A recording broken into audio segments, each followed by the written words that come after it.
Lucas, capítulo 1. Estaremos viendo el más grande anuncio dado sobre toda la historia. Hay anuncios grandes, hay anuncios donde usted ve que hacen billboards por los freeways. Usted ve que gastan millones de dólares para hacer anuncios. Pero aquí quiero que podamos ver el más grande anuncio que se ha dado sobre la historia de la humanidad. Y es el anuncio del nacimiento de Jesús. Si usted es tan amable, me acompaña a Lucas 1, versículo 26. Estaremos haciendo lectura hasta el 35. Y cuando lo tenga, me dice un fuerte amén. Amén. Dice la palabra del Señor de la siguiente manera. El sexto mes, el ángel Gabriel fue enviado por Dios a una ciudad de Galilea llamada Nazaret, a una virgen desposada con un varón que se llamaba José, de la casa de David, y el nombre de la virgen era María.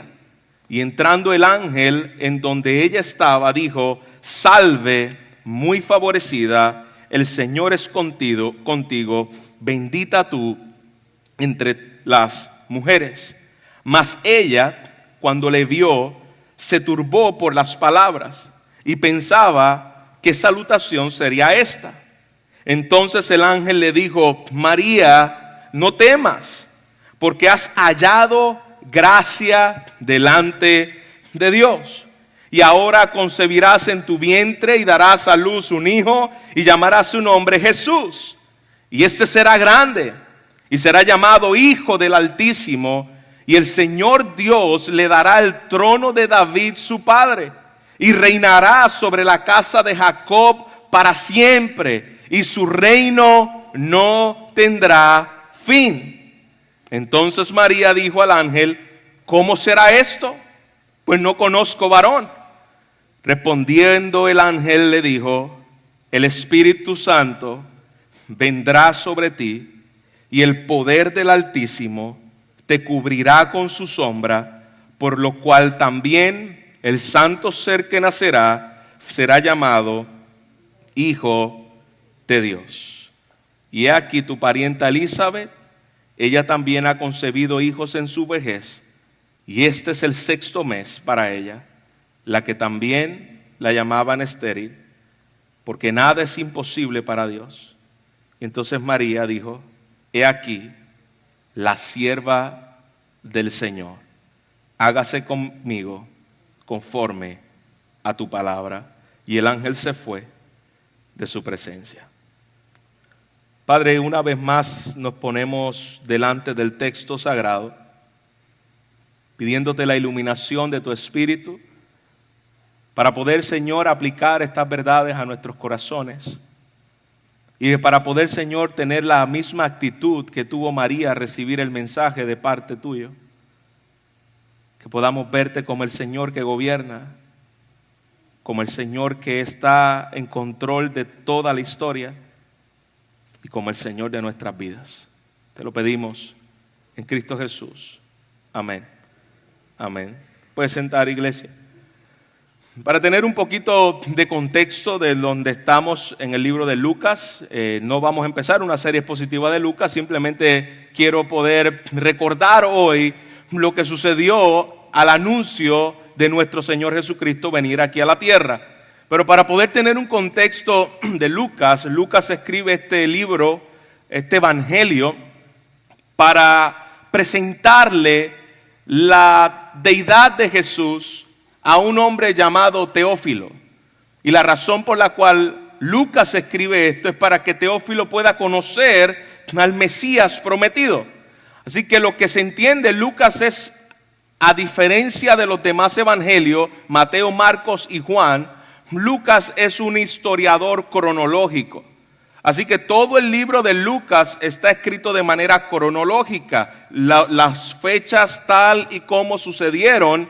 Y Lucas también era conocido como un médico, Él era también un hombre que tenía un corazón pastoral a la hora de poder enseñar esta carta. Para dársela a un hombre tú tienes que tener un corazón pastoral. Hacer todo este evangelio, no esta carta, todo este evangelio para dársela a un hombre, definitivamente que tú debes amar a esa persona. Así que vemos a Lucas como pastor, vemos a Lucas como un médico en su profesión, pero también vemos a Lucas como un historiador y como un teólogo. Porque cuando usted lee el Evangelio de Lucas te das cuenta de que definitivamente este hombre era un conocedor de la historia, se procuraba tener detalles específicos de la historia, y un teólogo donde exalta la gloria de nuestro Dios. Así que Lucas, lo que se entiende que hizo fue entrevistar a María para poder dejar esta historia aquí plasmada. Lucas aproximadamente se entiende que entrevistó a María y a los familiares que estaban allí cuando ella tenía aproximadamente 60 a 70 años de edad.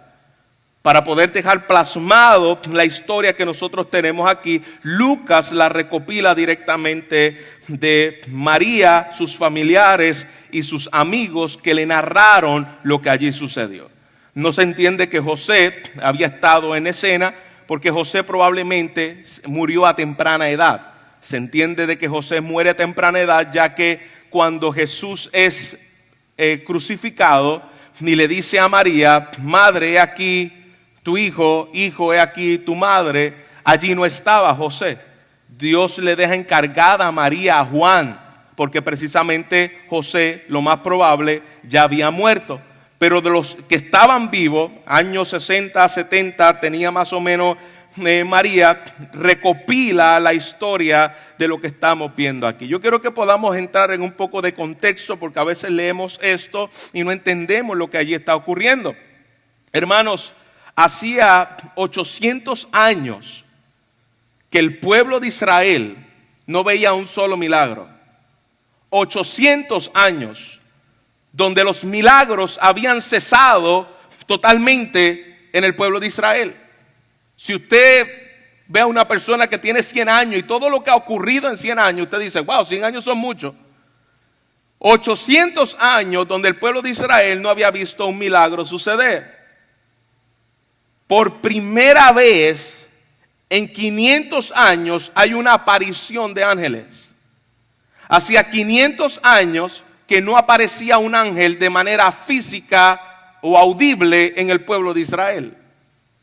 Así que cuando este ángel se aparece, el ángel Gabriel que aquí menciona, no piense como que eso es algo normal, que hay ángeles apareciéndose por todos lados. No, hacía 500 años que no había una aparición de ángeles. Y por primera vez, escucha hermanos, en 400 años Dios habla al pueblo de Israel. Había habido 400 años de silencio, donde por causa del juicio de Dios, Israel no escuchaba la voz de Dios. Después de 400 años, irrumpe el Espíritu Santo nuevamente en la historia de Israel y anuncia al precursor que vendría a prepararle camino al Señor por medio de Zacarías, el papá de Juan el Bautista, y Elizabeth, la mamá de Juan el Bautista, anunciándole que un profeta vendría a prepararle camino al Mesías prometido. Y ahora el ángel Gabriel se le aparece en el versículo 26, en el 6º mes de embarazo de Elizabeth, el 6º mes de embarazo, el ángel Gabriel vuelve otra vez con una profecía de alguien que iba a nacer, y es precisamente Jesús de Nazaret. Versículo 26, al 6º mes, el ángel Gabriel fue enviado por Dios a una ciudad llamada Galilea de Nazaret. Piense en la ciudad más caliente para ir en todo Puerto Rico. Usted sabe lo que significa caliente. No es el sur del sol que piensa que es caliente. Un lugar caliente, usted sabe que es un lugar donde posiblemente te pueda llevar un tiro por algún lado. Eso es lo que nosotros conocemos como en Puerto Rico, un lugar peligroso. Pues Nazaret, hermano, era lo más bajo. Nazaret es una ciudad de Galilea. Era un lugar donde Pocas personas querían vivir en esa urbanización o en esa ciudad. Era una ciudad difícil, era una región en la cual nadie quería estar. Es interesante porque los anuncios, las ciudades y las personas a las cuales Jesús le anuncia que el Mesías habría de venir, todos provienen de esa misma línea. Jesús le anuncia no a los reyes que el Mesías había nacido. ¿A quién le anuncia Jesús que el Mesías había nacido? A los pastores. Y los pastores de esa época, hermanos, eran gente de igual forma marginada. Si alguien venía un pastor de ovejas, decía, cuídate la cartera porque este tipo es peligroso. Los pastores de ovejas eran gente baja, eran gente de la sociedad donde nadie quería ser pastor de ovejas. Y Jesús se le revela uno en la ciudad de Galilea, un lugar bajo, un lugar pobre, un lugar de baja estima. Y se revela a pastores, gente que no tienen nada que ver con el glamour de la sociedad, gente pobre, rodeada de animales. A esos Dios le hace el anuncio. En esa ciudad donde no hay nada de deseado, allí Dios hace el anuncio. Versículo 27, a una mujer que había sido desposada por un varón que se llamaba José, del linaje de David. Y el nombre de aquella mujer a la cual Dios se le revela, tampoco era porque había algo grande en la mujer que se revelaba, no era porque había algo especial, como no lo había ni en Galilea, como no lo había ni en los pastores, tampoco lo había en el lugar donde Dios iba a depositar su simiente para que naciera el Hijo de Dios. Era una mujer común y corriente. Y el ángel viene a donde ella y le dice, bendita eres tú, es lo que significa salve, muy favorecida. El Señor está contigo, bendita tú eres entre todas las mujeres. ¿Usted puede imaginar esa escena, hermanos? Es algo en el cual, en la mente de esta mujer que recibe este mensaje del Dios Todopoderoso, donde le dice, Dios te ha otorgado un favor y una gracia especial. Dios ha tenido una compasión que no ha tenido con ninguna mujer sobre la faz de la tierra. Esta bendición no la tuvo Débora, esta bendición no la tuvo Esther, esta bendición no la tuvo Ana, esta bendición no ha sabido mujer alguna tener un favor tan grande como el que te ha dado a ti, María. Nadie ha sido tan favorecida de poder tener en su vientre al Dios encarnado. Y si se da cuenta, iglesia, aquí no dice nada acerca del carácter de María. Aquí no dice absolutamente nada de la santidad de María. Lo que se entiende es que María aproximadamente tendría entre 14 a 15 años de edad cuando el ángel se le aparece. Esa era la edad común para casarse, desposarse y casarse. Era una mujer, lo único que nos dice aquí el texto era que no había conocido varón alguno. En otras palabras, ya se había hecho la ceremonia de desposada, donde recuerde que para el tiempo que está escribiéndose esto, los papás escogían a quien se iba a casar con su hija. Así que ya José había sido escogido desde hace tiempo, se había dado la ceremonia, que pasaba un año después de la ceremonia y se casaban. El desposo duraba un año desde que te desposa hasta que después te casa. Así que en ese periodo de tiempo ya ella había sido separada para José. Las hermanas que están aquí deben darle gloria a Dios que no estamos en esa cultura. Porque si te hubiese tocado uno que dice, este fue el que yo escogí para ti, y tiene cara de yo no fui, no hay break. Así que gracias a Dios, no estamos en esa época, pero ya María había sido separada para casarse, todavía no se había consumado el matrimonio. Es decir, José y María todavía no habían tenido intimidad. Así que esta mujer Aquí no dice que era de alta sociedad. Aquí simplemente era una mujer que estaba desposada, como todas las mujeres en esa edad, donde estaban por casarse. Aquí no vemos que decía que ella vivía en un palacio, que ella era una reina, que ella había nacido de una mujer que nunca había sido pecadora. No, aquí no dice nada de eso. Le tengo que aclarar esto, hermano, porque esta frase que acabamos de leer aquí, salvo, muy favorecida, llena eres de gracia, es la que se ha utilizado para entrarlo a un sistema de idolatría llamado mariolatría. Literalmente, hasta lo enseñan en los seminarios católicos. De ahí sale el famoso Ave María, o el rezo que hacen en las comunidades donde se practica este tipo de cosas, cuando un muerto se lo entierran y después están lo que es el velorio. Es lo que se conoce como el Ave María. Dios te salve María, usted se lo sabe. Llena eres de gracia, el Señor es contigo. Bendita tú eres entre todas las mujeres y bendito es el fruto de tu vientre. Entonces, ¿de dónde se saca esto? Esa es la traducción de la Vulgata latina que toma este versículo y de ahí sale lo que es el famoso Ave María para crear un sistema blasfemo totalmente anti Dios y anticristiano. Porque lo que dice este sistema falso es que María tiene tanta gracia que ella está dispensando gracia a aquellos que no tienen. Y eso es herejía. María no es dispensadora de gracia. Cuando aquí dice llena eres de gracia, el Señor está contigo, es precisamente que María está recibiendo una gracia que ella no se merece. No es que ella está llena de gracia para dispensar a otro. María no es Dios. Es una mujer humilde, una mujer sencilla, una sierva del Señor que dice la palabra de Dios, halló gracia delante de Dios. María no era la fuente de gracia. María era la recipiente de gracia. Usted lo puede ver. Salvo muy favorecida, se te ha otorgado de parte de Dios algo en el cual tú no eres digno de recibir. Por eso dice la Escritura que cuando ella escucha esto,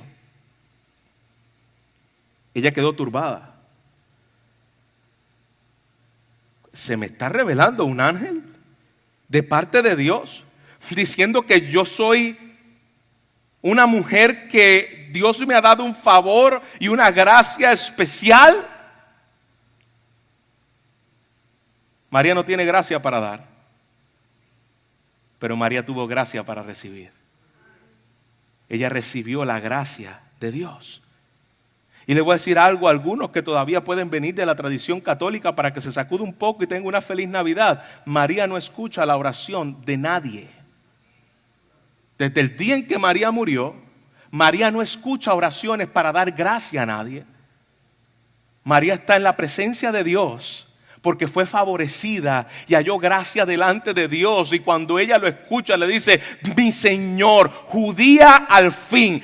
Creía en un Mesías que habría de venir. Judía al fin. Aborrecía todo sistema idolátrico. Judía al fin. No se inclinaba ante ninguna imagen. Judía al fin. Esperaba al Señor que la iba a salvar. Esa era María. Una mujer que al escuchar esto, versículo 29, mas ella cuando le vio se turbó por sus palabras y pensaba: ¿qué salutación es esta? Esta salutación no es común. ¿Quién soy yo para recibir la bendición de Dios de esta manera? Hermanos, las veces que un ángel se aparecía en el Antiguo Testamento era para traer juicio. Lo más probable, cuando María ve ese ángel, lo que María dijo: aquí murió la hija de no sé quién, porque no sé cómo se llamaba la mamá de María. Lo que viene es juicio para mí. Ella estaba turbada. Versículo 30, entonces el ángel le dijo: María, no temas, porque has hallado gracia delante de Dios. No temas porque yo no he venido en juicio. No temas porque Dios no te va a consumir. No temas porque Dios ha venido en gracia delante de ti. Y la gracia mayor que Él te va a dar es que vas a concebir en tu vientre y vas a dar a luz un hijo y le llamarás su nombre. Fíjate que José no le puso el nombre, María no le puso el nombre, Dios le puso el nombre a su hijo. Por eso es que es un nombre que es sobre todo nombre, para que en el nombre de Jesús se doble toda rodilla. A todos nosotros se nos pone un nombre. A Jesús, el Padre, enviando estos ángeles, dice, le va a poner por nombre Jesús, el Salvador de los pecados, de los pecadores. Hermano, esto es demasiado niño para este vientre. Demasiado niño para este vientre. ¿Usted puede imaginarse? Dios haciéndose hombre. ¿Y cómo va a ocurrir esto? Bueno, tiene que ocurrir un milagro. Y lo primero que debe ocurrir es que el Espíritu va a venir sobre ti y te va a cubrir. Si el Espíritu de Dios no cubre a María, el que va a nacer no puede ser santo. Porque María de igual manera viene de la misma simiente pecadora de Adán. La abuela de María fue pecadora, la mamá de María fue pecadora, María fue pecadora. Por lo tanto, lo que tuvo que ocurrir fue que el Espíritu Santo vino sobre el vientre y cubrió a María para que lo que naciera de allí fuera nacido como santo de Dios. La corrupción de María no pudo tocar a Jesús porque el Espíritu la cubrió. Cubrió su pecado, cubrió su maldad para que ese vientre y en esa concepción fuese una concepción totalmente santa. Porque ¿quién concibió a Jesús en el vientre de María? El Espíritu Santo. Fue toda la obra fue del Espíritu Santo. Y lo que está ocurriendo aquí es la promesa de Génesis capítulo 3, versículo 15. Donde dice, y pondré enemistad entre ti y la mujer, y entre tu simiente y la simiente tuya. Esta te herirá en la cabeza y tú le herirás en el calcañar. En otras palabras, aquí Dios mismo está cumpliendo la promesa de salvación dada a Eva por medio de María. Y recuerde, en teología bíblica, cuando usted ve lo que está ocurriendo aquí, el personaje principal no es María. El personaje principal es precisamente Jesús, pero lo que representaba esa simiente era el pueblo de Israel. Porque las palabras que utiliza el ángel son las mismas bendiciones dadas en Deuteronomio cuando la nación obedecía a lo que iba a ocurrir en ellos. Así que lo que está diciendo aquí el ángel, en otras palabras, es la simiente y la bendición dada a Israel en la obediencia está viniendo por medio de la promesa dada en Génesis capítulo 3 versículo 15 en la persona de Jesús, que cumple toda la obediencia que el pueblo de Israel no podía cumplir. Y eso es lo que se está dando aquí. Dios mismo está llevando a cabo la promesa donde iba a destruir la cabeza de Satanás. Versículo 29, ya se turbó por esta declaración, por esta apariencia probablemente para ella aterradora de ver un ángel. Y el Señor le dice, no temas María, no hay nada que temer, porque tú has hallado gracia delante de Dios. Y eso es lo que Dios quiere que estemos seguros, hermanos, que lo que sucedió con María no tiene absolutamente nada que ver de la dignidad de ella, sino de la gracia que Dios le dio para poder depositar a su Hijo.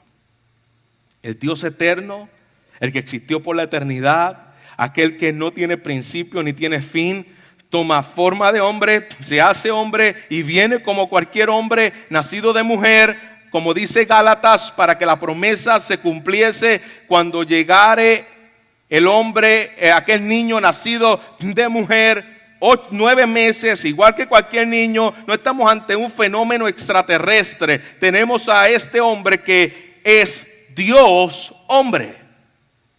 Lo que nace es Dios hombre. Y este será grande. Fíjate, cuando el nacimiento de Juan el Bautista dice, este será grande delante de Dios. Pero el nacimiento de Jesús, versículo 32, dice, este será grande, no delante de Dios, porque Jesús es Dios. Este es grande desde su nacimiento. Y este será grande y será llamado Hijo del Altísimo. Y el Señor Dios le dará el trono de David, su padre. Lo que Dios había prometido en Primera de Samuel, lo que Dios había prometido en el libro de los Reyes, lo que Dios había prometido en los primeros 4 libros, donde habría un rey que Dios le daría, el Pentateuco, perdón, donde había un rey que Dios le daría a su pueblo. Ese reinado que representaba a David está cumpliéndose en la persona de Jesús. Y esas son las palabras que le está diciendo aquí el ángel. Este hombre que es Dios será grande.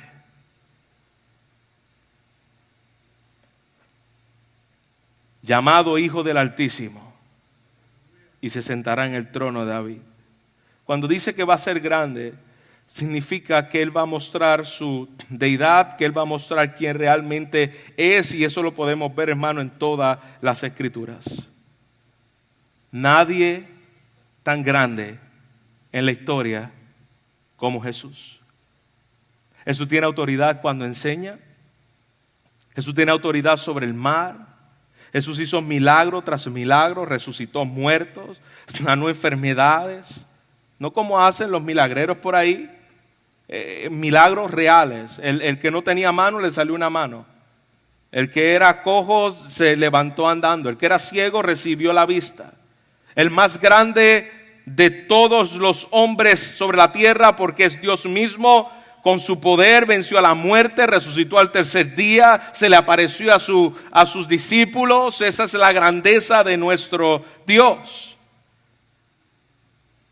Versículo 32 precisamente está hablando la grandeza de Dios dada por medio de los profetas en el Antiguo Testamento, donde esa palabra altísimo está en Génesis capítulo 14, versículo 18, que significa Elión, el Dios altísimo. Este es el Dios altísimo, soberano y supremo por encima de todo. Ese es el título que se le da a Dios. Jesús es el nombre del Elión porque Jesús es Dios. Deuteronomio 32, versículo 8, el Altísimo dividió las naciones. Salmo 47, 2, el Altísimo es impresionante, Él es rey sobre la tierra. Daniel 4, el Dios Altísimo es soberano sobre los pueblos y las naciones. Salmo 9, 2, y cantaré al Altísimo porque Él es soberano. Salmo 21, 7, habla de la misericordia del Altísimo que se da a los que Él la confiere. Es Dios mismo. Es un título de majestad soberana sobre el poder que tiene sobre todas las cosas. Este bebé que acaba de nacer es el Dios soberano de las alturas eternas. Jesús es la esencia de Dios. Jesús es Dios. Jesús es plenamente Dios. Hebreos capítulo 1, versículo 3. Él es el resplandor de la gloria de Dios. Y la reproducción exacta de su naturaleza es Jesús encarnado. Ese es el milagro de la concepción. Dios hecho carne, el Altísimo viniendo sobre la tierra por medio de un milagro y de medios naturales también, porque no podía venir como algo fuera de esta dimensión. Isaías 7:14, el profeta dijo que llegará el día en que Dios va a nacer en una virgen. Esa profecía dada en Isaías 7:4 está cumplida en el versículo que acabamos de leer. Por tanto, el Señor mismo dará una señal, y aquí la Virgen concebirá y dará a luz un hijo y llamará su nombre Emmanuel. Aunque esa profecía tuvo su cumplimiento en el tiempo de Isaías, esa profecía apuntaba a lo que iba a ocurrir en el nacimiento de Jesús. Cristo nació por medio de una virgen, tal como las profecías habían prometido. Y la pregunta que muchas veces nos hacemos y los escépticos se hacen fue la misma que se hizo Zacarías. ¿Y cómo podrá hacer esto? Fue la misma que hizo María. ¿Y cómo podrá suceder esto? Versículo 38. Lo que es imposible para los hombres es posible para Dios. Para los hombres esto no es posible, no se puede dar, pero para Dios sí. Dios es el que tiene el poder para hacer todas las cosas. Y hermano, obviamente esto es un milagro que ocurrió una vez y para siempre. Si su sobrina por ahí dice, mira, a mí se me apareció un ángel y el espíritu vino sobre mí, hermano, ese espíritu no fue el de Dios, el que vino sobre ella, ¿ok? Esto fue una vez y para siempre. Esto es un milagro donde Dios está trayendo al Mesías por medio de este milagro. Y mira la actitud, la respuesta de aquel milagro es precisamente la actitud de una sierva de Dios. Ella creía en Dios y dijo, hágase conforme a tu voluntad. Hágase conforme a lo que tú has dicho. Esa es la respuesta ante aquel Mesías prometido. Hágase conforme a lo que tú has dicho. Esta joven no le puso condiciones al Señor. Él dijo, no, búscate a otra en la cual tú puedas poner el vientre. Y hermano, tampoco Dios tú puedas poner el vientre, la simiente en ese vientre. Y tampoco Dios le pidió permiso a María para entrar en su vientre, porque Él es soberano. Él no le dijo, María, por favor, ¿tú me dejas entrar en tu vientre? Y María le dijo, bueno, déjame pensarlo, a ver si yo te dejo entrar en mi vientre o no. No, Él es soberano. Así como Él no le pidió permiso a María para dejarla entrar en el vientre, no le pide permiso a los corazones para entrar en ellos. Él los regenera, Él los cambia, Él los transforma, Él los llama, Él le da nuevos deseos, Él pone el querer como el hacer. Esa es la obra de nuestro Señor. Y Lucas, como en ningún otro evangelio, nos muestra el lugar y la actitud que tuvo María. Aquí podemos ver que en ningún momento se exaltó. Y era historiador, hermano, que le gustaban los detalles más que ningún otro. En ningún momento María era conocida como la diosa. Era vista como una sierva. Es la palabra que utiliza aquí Lucas. Como una sierva del Señor. No como una mediadora, como una sierva. El único mediador entre Dios y los hombres es Jesucristo hombre. Nadie puede mediar por ti el día del juicio. No, que lo que pasa es que María, ella como es mamá, ella sabe cómo ir más suave con Jesús. Hermanos, son disparates diabólicos. Disparates diabólicos que tira por el piso el sacrificio de Cristo. Hay un solo mediador.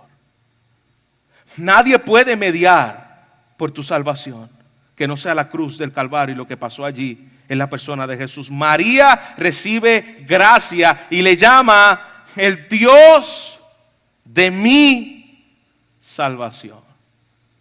Cuando María se refiere a Jesús, se le llama el Dios de mi salvación, porque como judía esperaba la salvación de un Mesías. Yo una vez hablaba con una católica reventada. Hermano, los católicos, si hay un católico aquí, les amamos y le presentamos a Cristo su evangelio. Pero esta persona decía, yo le decía, si María dice que se regocija en el Dios de su salvación, ¿de qué Dios salvó a María? Si en base a ti María nunca pecó. ¿Y por qué ella dice que se regocija en el Dios de su salvación? ¿De qué la salvó? Ella me dijo, de su humanidad. Y yo, espérate, entonces Dios la salva de su humanidad. ¿Y qué la volvió? ¿Extraterrestre? Porque el hombre no necesita ser salvo de su humanidad. El hombre necesita ser salvo de su pecado. Ni la razón por la cual el hombre está bajo condenación es porque está bajo pecado. Si algo el hombre necesita es salvación de sus pecados, y por eso Cristo vino a morir. María se regocija en que el Mesías que había sido prometido vino a salvarla también a ella y le concedió la gracia de que ese Mesías naciera en su vientre.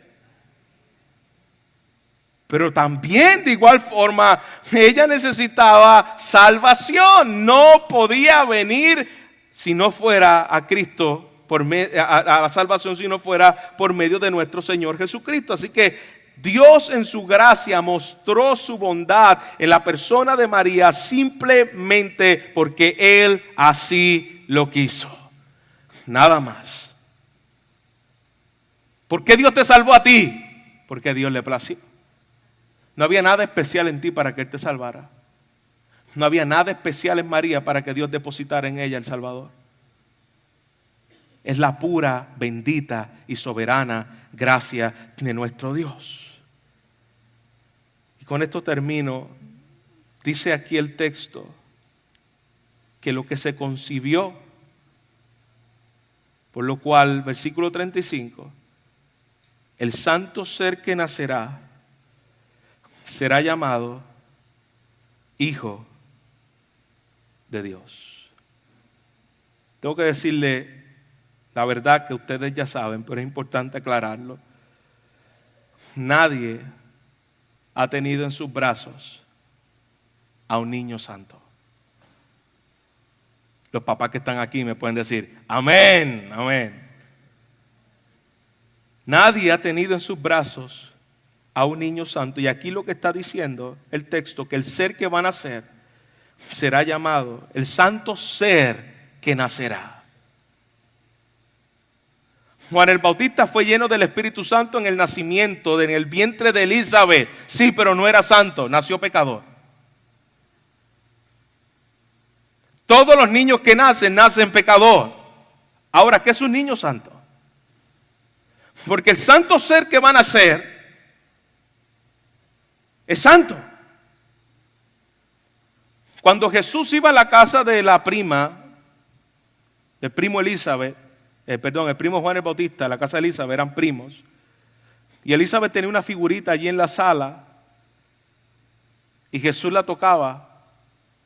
María le hacía. Estoy suponiendo. Y Jesús la ponía en su lugar. Inmediatamente. ¿Por qué? Porque es un ser santo. Jesús no desobedeció. Era un niño santo. Hermano, a nosotros no nos cabe por la mente eso. Cuando tú le dices a tu hijo, el niño lo hace más.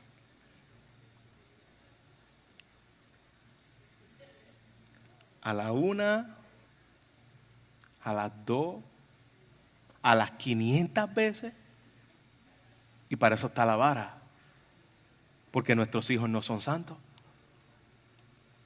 Algunos piensan que los hijos de los pastores nacen santos y tienen que caminar por ahí casi con santidad. No, son pecadores igual que cualquiera de los que estamos aquí.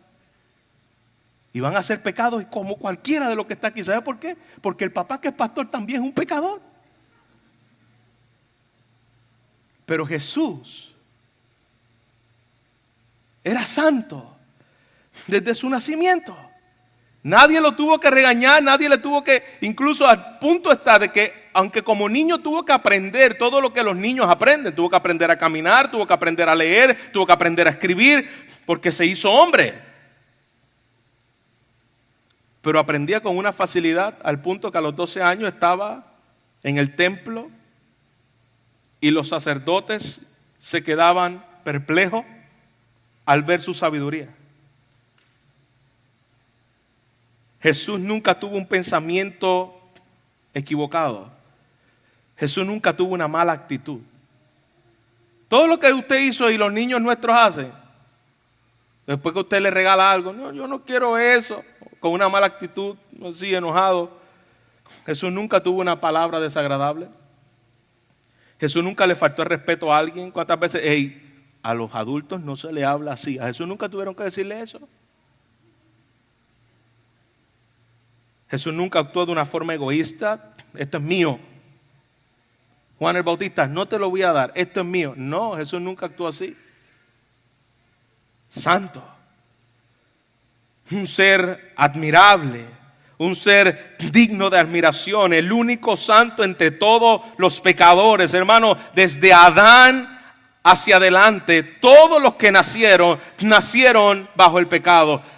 Está entrando a la historia humana Dios hecho carne como hombre, y está por primera vez tocando la tierra un ser sin pecado, santo. Wow. Dios trae a un mundo perverso, representado en aquel pesebre donde Jesús nace, probablemente lleno de animales, porque estaban pastores que traían con ellos animales y que fueron a verle. En una ciudad burlesca, una ciudad horrible, depravada. Allí está naciendo el ser santo prometido por los profetas, anunciado por los ángeles. Aquel que no merecía, porque nunca fue berrinchudo, nunca fue grosero, nunca tuvo orgullo, nunca actuó bajo una ira pecaminosa, nunca se rebeló contra sus padres, nunca pecó. Allí estaba el que iba a nacer para morir por los pecadores. Nuestro mayor reto como papá es orar para que nuestros niños crezcan en santificación. Y debemos seguir orando para que puedan crecer en santidad. Pero el único ser santo nacido sobre la tierra se llama Jesús. Y a veces usted lo ve, ay, que ese niño santo. No, no es santo nada. Es lindo, huele rico, pero es una bola de pecado lo que tú tienes en la mano. Desde que nace berrinchudo. ¿Cuántas orejas desgarradas aquí no hay por un niño que se las jaló? ¿Ah? Amén. ¿A cuánto? A los 2 meses. ¡Fa! Con coraje. Porque no me diste lo que quiere. Pero hay un niño que se llama Jesús, que nació, dice la Escritura, santo. Al que no conoció pecado, por nosotros lo hizo pecado, 2 Corintios 5:21, para que nosotros fuésemos hechos justicia de Dios en él. Hebreos 7:26 dice que él era santo, inocente, sin mancha, separado de los pecadores. En Hebreos 4:15 dice que no tenía pecado. Desde Caín, toda la raza humana pecaminosa. Para lo que es imposible para los hombres, sea posible para nuestro Dios, salvar a los pecadores. Iglesia, yo quiero que apliquemos este texto en esta mañana. Número 1, no olvidemos, el propósito desde el principio era Dios estar en medio de su pueblo. Y eso es precisamente lo que significa la Navidad. Emmanuel, Dios con nosotros. Lo que perdió Adán en el Edén, nos lo da Jesucristo nuevamente. Lucas capítulo 1 versículo 33, lo que acabamos de ver más arriba, podemos entenderlo, el refugio verdadero de todas las desesperanzas, de todas las decepciones, de todos nuestros pecados, se llama Jesús de Nazaret, el Dios con nosotros. ¿Qué más podemos aprender de este texto? Que Dios no hace acepción de personas, el hombre sí. El hombre le gusta ir a lugares que sean prestigiosos, a personas que sean prestigiosas, y le gusta codearse de este tipo de personas, pero nuestro Dios va y fue donde menos lo esperaban. Lo vil y menospreciado del mundo escogió Dios para avergonzar a los sabios. Para Dios todos son importantes. No importa si tú vienes de la alta sociedad, si tú vienes de la pobreza, si tú vienes de ser blanco, si tú vienes de ser negro, si tú vienes de ser amarillo, colorado, lo que tú quieras. Para Dios tú eres importante. Dios no hace acepción de personas. La grandeza no se mide como la mide el mundo. El Dios hecho carne vino a nacer en un pesebre, en un lugar pobre, en una sociedad pobre, en una casa pobre. Y no estoy diciendo que pobre es igual a ser humilde. Porque hay pobres que no son humildes, hay pobres que son más orgullosos que los ricos, que algunos ricos. Pero Dios, para avergonzar a lo que es el mundo, no miremos como el mundo lo ve. El mundo mide lo grande por las riquezas. Podemos aprender que a Dios no le interesan ni tus habilidades, ni tu conocimiento. Dios va a través de tu corazón. Él no buscó a María porque era una reina. No buscó al pueblo donde estaban los grandes. María era una sierva, una mujer sencilla. La grandeza, las habilidades, el conocimiento, no es lo que le impresiona a Dios, sino un corazón que le pueda adorar y que pueda aceptar su voluntad con humildad, sabiendo que Él es Señor y nosotros somos sus siervos.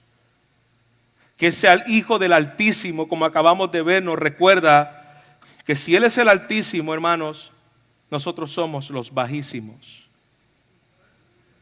El único Altísimo es Dios. Nosotros somos los bajísimos. Todo depende de Él.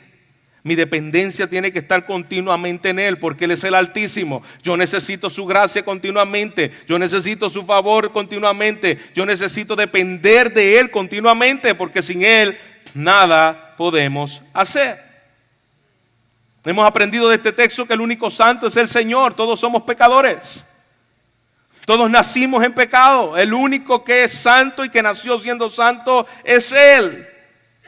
Hemos visto que Él es el único Salvador del mundo y lo necesitamos todos los días. Y por último, no limites a Dios, porque no hay nada imposible para Él. Para nosotros todo puede ser imposible, pero para Dios todo es posible. No somos llamados a entender lo que Dios está haciendo. Hemos sido llamados a creer y obedecer viendo lo que Dios está haciendo. No entiendo lo que Dios hace. María no entendía probablemente lo que Dios estaba haciendo, pero María creyó y obedeció. Y muchas veces Dios está haciendo cosas que nosotros no vamos a entender el por qué, pero nosotros estamos llamados a creer y a obedecer al único Dios soberano. Padre, te damos gracias por tu palabra. Gracias porque podemos recordar este anuncio tan glorioso que impactó a los pastores, impactó a María, impactó a José, impactó a los que estaban allí, Señor, cuando Gabriel viene a dar este anuncio tan glorioso. Gracias, Señor, porque a través de este texto nos recuerda, Señor, de que nuestros corazones deben ser humildes ante ti. Cuando tú estás ejecutando y haciendo tu voluntad, concédenos, Señor, la obediencia que podemos ver en María, para poder decir: he aquí tu sierva, que se regocija en el Dios de su salvación. Que podamos, Señor, tener esto, aunque no sepamos cómo va a ser, no sepamos qué nos espera de mañana. No sabemos, Señor, cómo dentro de las imposibilidades humanas va a suceder aquello que te estamos pidiendo. ¿Cómo será esto? Tú tienes el control. Tú estás en cuidado. Y tú lo vas a hacer, porque no hay nada imposible para ti, Señor. Padre, este Jesús que nació, el que vivió la vida perfecta, el siendo santo, fue el que murió por nuestros pecados, Señor. Y está sentado en el trono de David, reinando eternamente con tu pueblo, desde hoy para siempre, y tu pueblo adorándote por los siglos de los siglos, porque tú eres fiel a tu pacto y a tu promesa. Te bendecimos y te damos gracias, Señor, y ayúdanos a contemplar la gloria del Rey Jesús. Amén. Amén.